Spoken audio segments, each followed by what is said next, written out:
Good morning साथियों, कैसे हैं आप सब। मैं फिर से हाजिर हूं आप सबके बीच में अपनी डेली करंट अफेयर की क्लास लेकर। और आज है 14 मार्च, तो देखते हैं क्या है हमारे पास।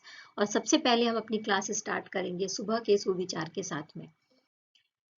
तो हमारा सुबह का आज का सुविचार क्या है? सफलता का कोई मंत्र नहीं है, यह तो सिर्फ परिश्रम का ही फल है। यानी अगर आपको सफल होना है, सफल होना चाहते हैं, आपका लक्ष्य निर्धारित है, तो सिर्फ और सिर्फ परिश्रम करिए, क्योंकि परिश्रम का कोई तोड़ नहीं है और परिश्रम के अलावा कोई और रास्ता नहीं है। कोई शॉर्टकट नहीं है, सिर्फ परिश्रम ही है जिसके माध्यम से आप एक सफल व्यक्ति हो सकते हैं और जो चाहते हैं उसको प्राप्त कर सकते हैं। तो इसी सुविचार के साथ में हम स्टार्ट करते हैं आज की अपनी क्लास। और सबसे पहले हम स्टार्ट करेंगे ऑस्कर अवार्ड्स के साथ में। दक्षिण भारतीय मूवी है RRR। तो इसका एक गीत है नाटू नाटू। तो इसको सर्वश्रेष्ठ या ओरिजिनल गीत की श्रेणी में, सर्वश्रेष्ठ मूल गीत या ओरिजिनल गीत की श्रेणी में ऑस्कर अवार्ड मिला है। अभी जो है अमेरिका के लॉस एंजल्स में 95 नंबर के ऑस्कर अवार्ड दिए गए हैं, जिसमें इस मूवी के नाटू नाटू गीत ने ये जो अवार्ड है वो जीता है। और आपको बता दें कि इस गीत को लिखने वाले कौन है, तो चंद्र बोस के द्वारा इसको लिखा गया है। तेलुगु गीत है ये। और इसको गाने वाले कौन है, तो काल भैरव और राहुल सिप्लीगुंज है। और ये जो गीत है फिल्माया गया किस पर है, तो अभिनेता रामचरण और जूनियर NTR पर फिल्माया गया गीत है। और इनका जो डांस है इसको भी काफी ज्यादा पसंद किया गया था। नाटू नाटू शब्द का मतलब होता है नाचना। और इसके जो संगीत निर्देशक हैं वो कौन है, तो इसके संगीत निर्देशक हैं MM किरावनी। तो कुल मिलाकर मैं ये कह सकती हूँ कि ये जो टॉपिक है इससे क्वेश्चन किसी भी एग्जाम में आपको देखने को मिल सकता है, किसी भी फॉर्मेट में पूछा जा सकता है। ऑस्कर अवार्ड के बारे में पूछा जा सकता है, किस नंबर का है ये पूछा जा सकता है। भारतीय मूवी का नाम पूछा जा सकता है कि किस मूवी के गीत को दिया गया है या किस गीत को दिया गया है, किसने लिखा है, किसने निर्देशन किया है, और साथ में ही किसके ऊपर फिल्माया गया है। तो कई सारे क्वेश्चन बन सकते हैं। अच्छा, ये जो नाटू नाटू गीत है, इसने पहले भी 3 अवार्ड जीत चुके हैं और हमने इसके बारे में पढ़ा भी था। जैसे वो कौन कौन से हैं देख लेते हैं। तो देखो, बाफ्टा 2023 का film not in the English language की श्रेणी में जीता था। इसके अलावा गोल्डन ग्लोब में सर्वश्रेष्ठ मूल गीत श्रेणी में जीता था। और क्रिटिक्स चॉइस अवार्ड में भी सर्वश्रेष्ठ गीत का पुरस्कार जीत चुका है नाटू नाटू। और अब उसने जीत लिया है ऑस्कर अवार्ड। इसके पहले जो भारतीय मूवी थी जिसका नाम था स्लम डॉग मिलेनियम, उसका एक गीत था जय हो। उसने जो है ऑस्कर अवार्ड जीता था। और जय हो के राइटर कौन थे, तो गुलजार जी थे। और संगीतकार कौन थे, तो AR रहमान जी थे। देखिए, ऑस्कर अवार्ड और भी श्रेणियों में दिए जाते हैं। तो यहाँ से एक डॉक्यूमेंट्री शॉर्ट मूवी कैटेगरी में बेस्ट डॉक्यूमेंट्री शॉर्ट मूवी का अवार्ड जीता है। फिल्म का नाम है द एलिफेंट विस्पर्स। और ये भी मूवी भारत की ही है। ठीक है। और आपको बता दें कि ये जो मूवी है वो नेटफ्लिक्स पे आप देख सकते हैं इसको। और इसके जो निर्देशक है वो कौन है, तो कार्तिकी गोंसाल्विस हैं। और इसके जो निर्माता हैं या प्रोड्यूसर कौन है, तो गुनित मोंगा है। ये जो मूवी है वो दक्षिण भारत की एक स्टोरी है। एक कपल की कहानी है, जो एक रघु नाम का हाथी होता है, जो बिछड़ जाता है अपने लोगों से, अकेला रह जाता है। तो उस छोटे से हाथी को पालते हैं और बड़ा करते हैं। तो ये जो मूवी है स्पेशली इंसानों और जानवरों के बीच में जो बॉन्डिंग है उसको बताती है। तो हमने क्या समझा, हमने ये समझा कि डॉक्यूमेंट्री शॉर्ट फिल्म का अवार्ड जीता है किसने, नेटफ्लिक्स पर एक डॉक्यूमेंट्री मूवी है जिसका नाम है द एलिफेंट विस्पर्स, इसको मिला है। और साथ में ये भी भारत की ही मूवी है। 95 नंबर का जो ये ऑस्कर अवार्ड दिए गए हैं वो लॉस एंजल्स के डॉल्बी थिएटर में दिए गए हैं। और भी कैटेगरीज हैं जिनको हम देख लेते हैं, जिसमें से बेस्ट डॉक्यूमेंट्री फीचर फिल्म का अवार्ड मिला है नव ननी को। ठीक है। इसके बाद best live action short film award किसको मिला है, तो एन आयरिश गुड बाय को मिला है। बेस्ट सहायक अभिनेत्री कौन है, तो जेमी ली कर्टिस को मिला है। और बेस्ट सहायक अभिनेता को मिला है के हुए क्वान। इन दोनों को मूवी है Everything Everywhere All at Once, इस मूवी के लिए सहायक अभिनेता और अभिनेत्री का अवार्ड मिला है।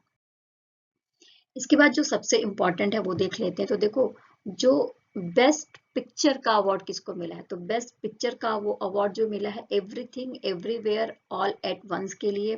सर्वश्रेष्ठ अभिनेत्री चुनी गई है मिशेल योहो को मिला है Everything Everywhere All at Once के लिए। और सर्वश्रेष्ठ अभिनेता चुने गए हैं ब्रेंडन फ्रेजर, उनकी मूवी है द वेल, उसके लिए। ठीक है, तो ये कुछ बहुत इंपॉर्टेंट, मोस्ट इंपॉर्टेंट है। बाकी ये लिस्ट है जिसको आप अच्छे से पढ़ सकते हैं वीडियो पॉज करके। अब हम बात करेंगे एलआईसी के बारे में, जिसने अपने अंतरिम अध्यक्ष के रूप में नियुक्त किया है सिद्धार्थ मोहंती को। सिद्धार्थ मोहंती वर्तमान में एलआईसी हाउसिंग फाइनेंस के सीईओ और एमडी हैं। अगर हम एलआईसी के बारे में बात करें तो भारत की सबसे बड़ी जीवन बीमा कंपनी है और सबसे बड़ी निवेशक भी है।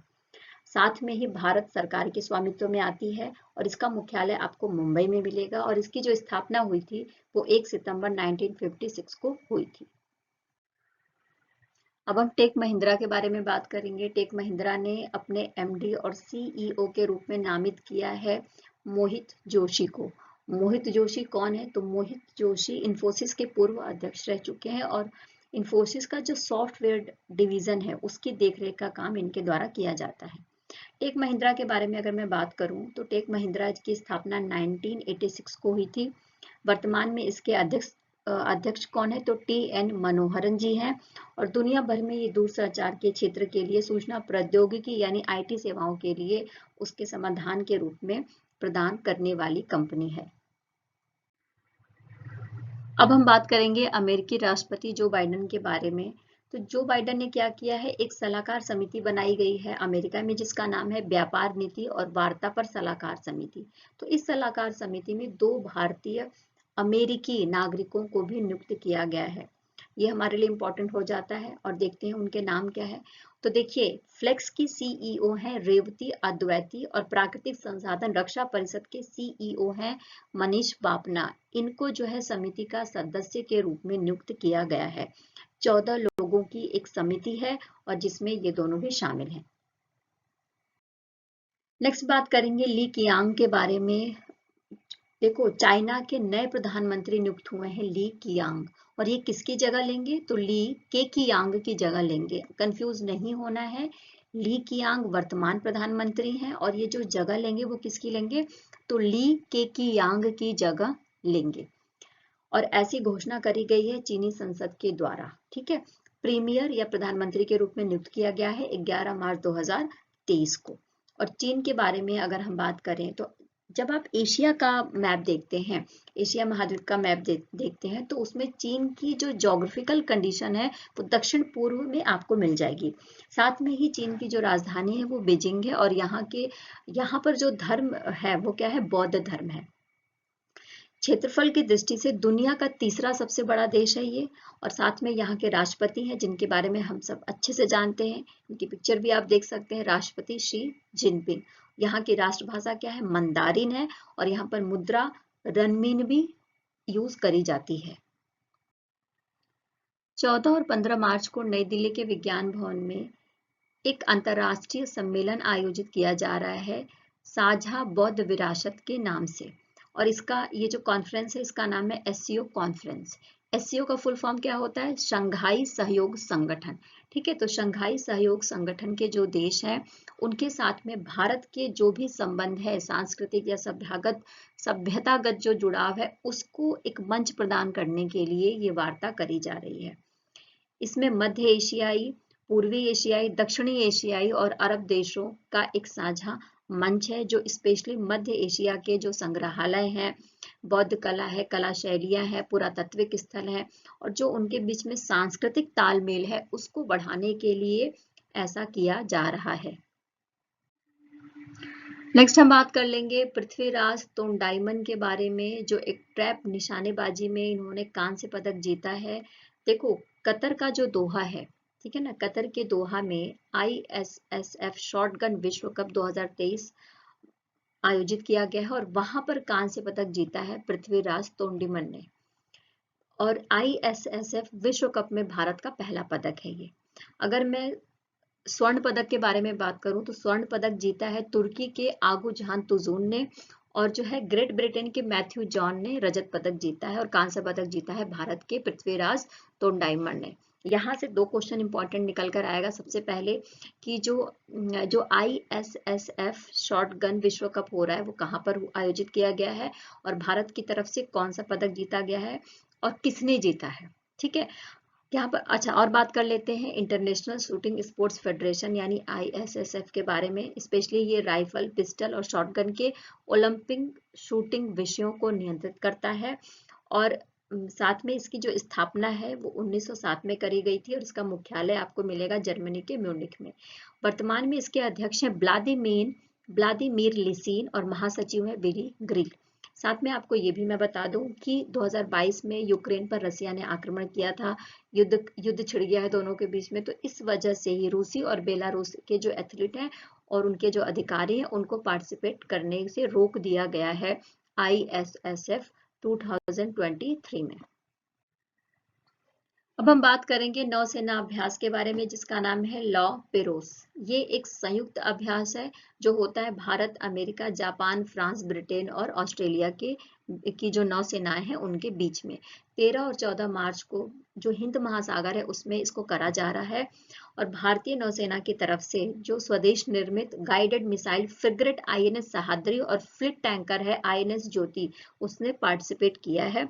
ला पेरोस के बारे में बात करें तो इसकी जो स्टार्टिंग है, पहला जो संस्करण है वो फ्रांस ने 2019 में करा था, इसकी स्टार्टिंग करी थी और अभी जो है इसका तीसरा संस्करण चल रहा है। ये हर 2 साल के बाद होता है, यानी 2019 में हुआ, फिर 2021 में हुआ और अब जो है 2023 में इसको किया जा रहा है। स्पेशली जो इसका उद्देश्य है भारत प्रशांत क्षेत्र में भाग लेने वाले नौसेनाओं के बीच में समुद्री जागरूकता को बढ़ाना, समुद्री समन्वय को बढ़ाना। अब हम बात करेंगे इसरो के बारे में। इसरो ने एक उपग्रह जिसका नाम है मेगाट्रॉपिक्स 1 या MT1 को प्रशांत महासागर में गिरा दिया है।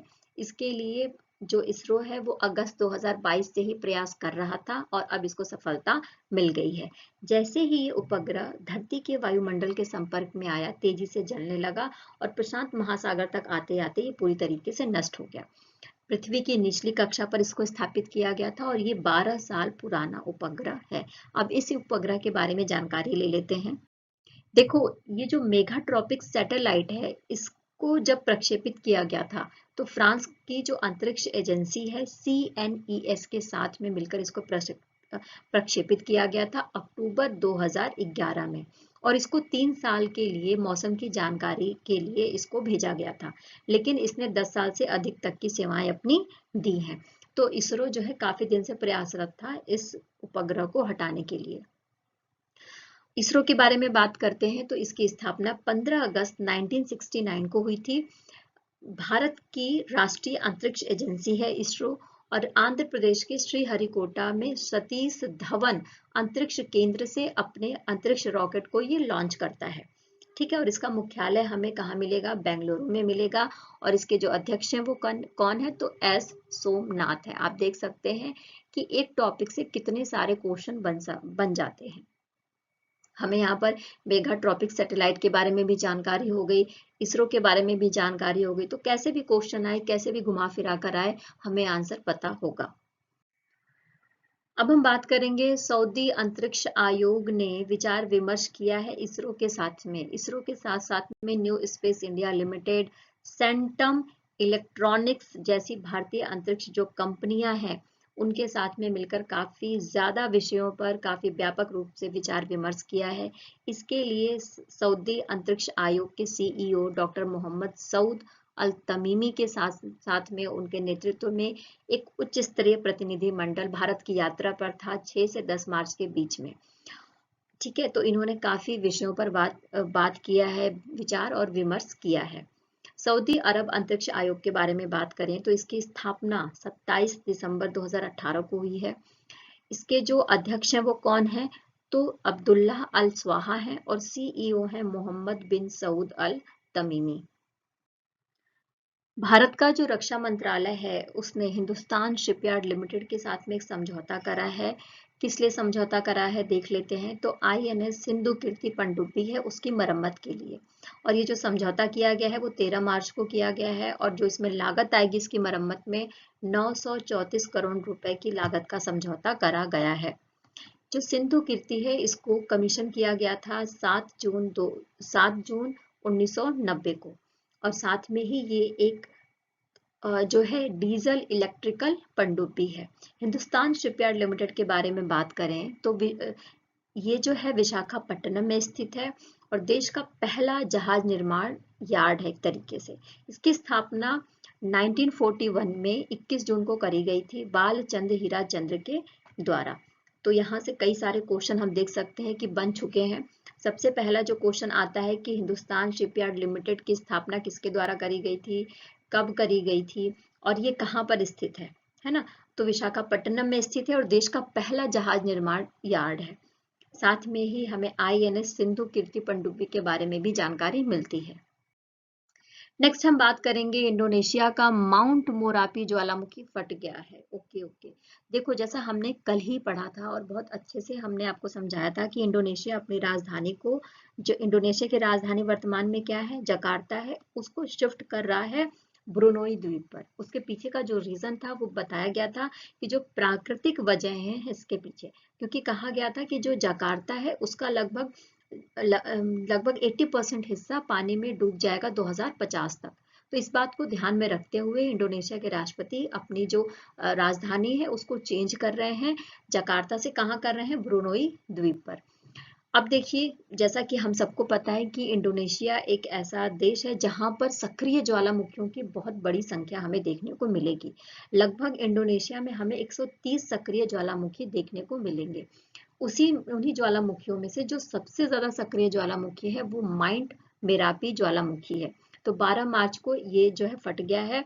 और साथ में ही ये जो हम देखेंगे इंडोनेशिया की जो सांस्कृतिक राजधानी है जिसका नाम है योग्याकार्ता, उसके पास जावा द्वीप पर स्थित है माउंट मोरापी ज्वालामुखी, है ना। और लगभग 130 ज्वालामुखी हैं इंडोनेशिया में जो सक्रिय रूप से काम करते हैं। और प्रशांत महासागर है उसमें जो रिंग ऑफ फायर वाला एरिया है उसमें ये 130 सक्रिय ज्वालामुखी आते हैं। माउंट मेरापी के बारे में बात करें तो इसकी सक्रियता की वजह से इसे माउंटेन ऑफ फायर भी कहा जाता है। इसकी जो खोज है वो 1754 में मिस्टर मॉरिस के द्वारा करी गई थी। और स्पेशली ये ज्वालामुखी पर्वत है। ज्वालामुखी पर्वत कौन होते हैं, ज्वालामुखी पर्वत वो होते हैं जो स्पेशली ज्वालामुखी के फटने की वजह से जिनका निर्माण होता है। इसके बाद हम बात करेंगे सुप्रीम ऑडिट इंस्टीट्यूशन की पहली बैठक कहाँ पर हुई है, असम के गुवाहाटी में हुई है और 13 से 15 मार्च तक ये बैठक चलेगी। स्पेशली जिन टॉपिक्स पर बात किया जाएगा, ब्लू इकोनॉमी और रिस्पॉन्सिबल आर्टिफिशियल इंटेलिजेंस के ऊपर बात किया जाएगा और लगभग 44 प्रतिनिधियों ने इसमें भाग लिया है। अब हम बात करेंगे ज्ञान चतुर्वेदी जी के बारे में जिनको व्यास सम्मान 2022 से सम्मानित किया जाएगा। और इनकी जो रचना है व्यंग उपन्यास है जिसका नाम है पागल खाना, उसके लिए इनको सम्मानित किया जा रहा है। ये जो व्यास सम्मान है ये 32 नंबर का प्रतिष्ठित व्यास सम्मान इनको दिया जाएगा, यानी 31 नंबर का पहले ही दिया जा चुका है और ये जो है व्यास सम्मान 32 नंबर का दिया जाएगा डॉक्टर ज्ञान चतुर्वेदी जी को, जिनकी 2018 की रचना है व्यंग उपन्यास पागल खाना। और इनका जो पागल खाना उपन्यास है इसको सेलेक्ट किसके द्वारा किया गया है, तो प्रोफेसर और लेखक हैं रामजी तिवारी, उनके नेतृत्व में एक चयन समिति थी, उस समिति में इसको जो है व्यास सम्मान के लिए चुना गया है। अगर हम व्यास सम्मान के बारे में बात करें तो इसकी जो स्थापना है वो के बिरला फाउंडेशन के द्वारा 1991 में करी गई थी। इस पुरस्कार के तहत 4 लाख रुपए दिए जाते हैं। अब हम डॉक्टर चतुर्वेदी जी के बारे में बात कर लेते हैं। तो डॉक्टर चतुर्वेदी जी का जन्म 2 अगस्त 1952 को उत्तर प्रदेश के झांसी क्षेत्र में हुआ था और इनको जो है 2015 में पद्म श्री मिला था और साथ में दिल्ली अकादमी पुरस्कार के साथ साथ में हिंदू शर्मा अंतर्राष्ट्रीय कथा सम्मान के अलावा व्यंग और निबंध के क्षेत्र में उत्कृष्ट उपलब्धि के लिए मध्य प्रदेश सरकार ने इनको शरद जोशी सम्मान भी दिया था। तो हम देख सकते हैं कि कितने इम्पोर्टेंट पर्सन है ज्ञान चतुर्वेदी जी। तो यहाँ से देखिए तो कई सारे क्वेश्चन बन जाते हैं। आपको जो है व्यास सम्मान किसके द्वारा दिया जाता है ये भी पता चल गया, किसको दिया गया है, कितने नंबर का दिया गया है, क्यों दिया गया है उपन्यास उपन्यास का नाम क्या है, और डॉक्टर चतुर्वेदी जी के बारे में जो भी जानकारियां हैं वो सारी यहाँ पर आपको मिल जाती हैं। तो यानी एक टॉपिक से कितने सारे क्वेश्चन और कितने सारे आंसर आपको मिल जा रहे हैं। नेक्स्ट हम बात करेंगे स्वतंत्रता के लिए भारत का संघर्ष, गांधीवादी युग। इस नाम की पुस्तक का विमोचन किया गया है। विमोचन किसके द्वारा किया गया है तो देख लेते हैं। सुप्रीम कोर्ट के न्यायाधीश हैं, न्यायमूर्ति हैं वी राम सुब्रमण्यन, इनके द्वारा विमोचन किया गया है। अच्छा, अब ये बुक लिखी किसके द्वारा गई है तो वो भी देख लेते हैं। मद्रास उच्च न्यायालय के पूर्व न्यायाधीश रहे हैं पी ज्योतिमणि, और पचियप्पा कॉलेज के इतिहास के पूर्व प्रोफेसर हैं जी बालन, उनके द्वारा ये बुक लिखी गई है और इसको प्रकाशित किया गया है वंथी पथिपगम के द्वारा। तो बुक का नाम याद रखना हमारे लिए जरूरी है कि स्वतंत्रता के लिए भारत का संघर्ष, गांधीवादी जो युग है नामक पुस्तक का विमोचन किया गया है। ठीक है। अच्छा, अब देखो स्पेशली चूंकि गांधीवादी युग के बारे में है तो इसमें जो गांधी जी की प्रासंगिकता है, उनके विचारों की प्रासंगिकता है वर्तमान समय में, उसके बारे में इस बुक में बात कही गई है। भारत की वाणिज्यिक वाहन निर्माता कंपनी है जिसका नाम है अशोक लेलैंड। तो अशोक लेलैंड ने अपने तमिलनाडु में जो उसका एक संयंत्र है, होसुर संयंत्र, उसमें एक लाइन लॉन्च करी है जिसका नाम है ऑल वुमेन प्रोडक्शन लाइन, और स्पेशली इसमें जितने भी कर्मचारी हैं वो सारी महिलाएं हैं, यानी 100% महिला कर्मचारियों के साथ में all women production line launch करी गई है अशोक लेलैंड के द्वारा तमिलनाडु के होसुर संयंत्र में। स्पेशली महिलाओं को बढ़ावा देने के लिए, महिला सशक्तिकरण को बढ़ावा देने के लिए और विनिर्माण उद्योग में उनकी भूमिका को बढ़ाने के लिए ऐसा किया गया है अशोक लेलैंड के द्वारा। अशोक लेलैंड जो है भारत और अंतर्राष्ट्रीय स्तर पर वाणिज्यिक वाहनों का निर्माण करती है और स्पेयर पार्ट्स का निर्माण करती है। इसकी स्थापना 7 सितंबर 1948 को रघुनंदन सरन के द्वारा करी गई थी और इसका मुख्यालय भारत के चेन्नई में हमें मिलेगा। स्पेशली ये भारी जो वाणिज्यिक वाहन है, मध्यम और भारी वाणिज्यिक वाहन बनाती है, साथ में बसें भी बनाती है। तो हम देख सकते हैं यहाँ से हमें बहुत सारे क्वेश्चन बन गए हैं, लेकिन सबसे इम्पोर्टेंट जो क्वेश्चन है ये है कि वो कौन सी फर्म है जिसने 100% महिला कर्मचारियों के साथ में all women production line launch करी है। नेक्स्ट हम बात करेंगे कर्नाटक के हुबली में दुनिया के सबसे लंबे रेलवे प्लेटफॉर्म का उद्घाटन किया गया है प्रधानमंत्री नरेंद्र मोदी जी के द्वारा। हुबली का जो सिद्धरुदा रेलवे स्टेशन है वहां पर 1.5 किलोमीटर का दुनिया का सबसे लंबा रेलवे प्लेटफॉर्म समर्पित किया गया है प्रधानमंत्री नरेंद्र मोदी के द्वारा, और साथ में ही Guinness book of world record में भी इसको दर्ज कर दिया गया है, क्योंकि दुनिया का सबसे लंबा प्लेटफॉर्म है कौन सा, सिद्धरुदा रेलवे स्टेशन का प्लेटफॉर्म। और साथ में आपको बता दें कि इसके पहले उत्तर प्रदेश का जो गोरखपुर प्लेटफॉर्म है वो दूसरे नंबर पर है और केरल का कोल्लम जंक्शन तीसरे नंबर का प्लेटफॉर्म है। तो दोस्तों इस वीडियो में इतना ही। आई होप कि मेरे द्वारा किया गया प्रयास आपको पसंद आ रहा होगा। मेरी कोशिश रहती है कि एग्जाम के पॉइंट ऑफ व्यू से जितने भी क्वेश्चन है, जितना भी कंटेंट है, मैं उसको अच्छे से एक्सप्लेन कर पाऊँ, डिटेलिंग कर पाऊँ। आपको जैसे भी जिस तरीके से भी पढ़ना है आप पढ़ सकते हैं। वीकली रिवीजन की क्लास तो हम लेकर आते ही हैं। जिसको यहाँ पे डिटेलिंग में नहीं देखना है वो वीकली क्लास जरूर देख सकता है। तो अगर आपके दोस्त हैं, तैयारी कर रहे हैं, आपका कोई स्टडी ग्रुप है तो वहां तक जरूर पहुंचाइए। और साथ में ही अगर आप देश दुनिया की खबरें सुनना चाहते हैं, डिटेल में जानना चाहते हैं, तो मेरा चैनल विजिट कर सकते हैं। कल मैं फिर से मिलूंगी अपनी डेली करंट अफेयर की क्लास में। तो take care and bye bye.